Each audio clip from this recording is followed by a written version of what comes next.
অধ্যক্ষ লুতুল হবির রুবেলের মনোনয়নপত্র আমি তার দায়িত্বভার গ্রহণপ্রাপ্ত একজন প্রতিনিধি হিসাবে নির্বাচন কমিশনে জমা দিলাম। উনি গ্রহণ করেছেন, উনি প্রত্যাহার করেছে। এটা নর্মাল প্রক্রিয়া হিসাবে আমরা গণ্য করেছি। আপনি কি মোহাম্মদ লুতুল হাবিব বলছেন? আচ্ছা, আপনার কি কাউকে ক্ষমতাপত্র দিচ্ছেন মনোনয়ন প্রত্যাহারের জন্য? নাম কি না? আচ্ছা, স্বাক্ষর তো আপনারই। আর যেটা মনোনয়নপত্র প্রত্যাহার আবেদন দিয়েছেন এই স্বাক্ষর আপনার?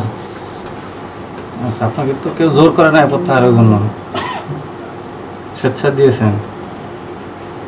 আচ্ছা, ঠিক আছে। আপনারা জানেন যে প্রত্যাহার হলো নর্মাল প্রক্রিয়া। আমাদের যে প্রথম ধাপের উপজেলা পরিষদের নির্বাচনের তফসিল হয়েছিল সেই তফসিল অনুযায়ী আমাদের 22 তারিখ বিকাল 4টা পর্যন্ত প্রত্যাহার করা যাবে।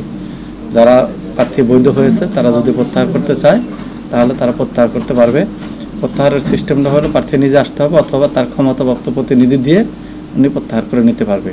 আর যেহেতু আজকে 21 তারিখ উনি প্রত্যাহার করেছে, এটা নর্মাল প্রক্রিয়া হিসাবে আমরা গণ্য করেছি।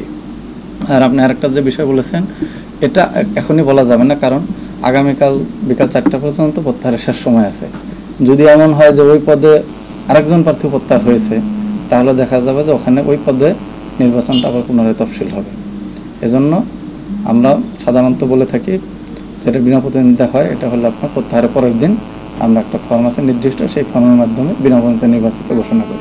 আজকে যে 6ষ্ঠ নির্বাচন, আমার বাংলার প্রাণপ্রিয় নেত্রী, বাংলাদেশ আওয়ামী লীগের সভানেত্রী, বাংলাদেশের প্রধানমন্ত্রী, আমার প্রাণপ্রিয় নেত্রী জননেত্রী শেখ হাসিনা উনি যে নির্দেশনা দিয়েছেন তার প্রতি আস্থা, বিশ্বাস, ভালোবাসা এবং তার নির্দেশনাকে বাস্তবায়িত করার জন্য চলনবিলের প্রিয় সন্তান আলহাজ অ্যাডভোকেট জুনায়েদ আহমেদ পলক এমপি, তার সহযোগিতা, তার নির্দেশে মাননীয় প্রধানমন্ত্রীর যে বিবৃতি সেটাকে বাস্তবে পরিণত করার জন্য অধ্যক্ষ লুতুল হবির রুবেলের মনোনয়নপত্র আমি তার দায়িত্বভার গ্রহণপ্রাপ্ত একজন প্রতিনিধি হিসাবে নির্বাচন কমিশনে জমা দিলাম। উনি গ্রহণ করেছেন।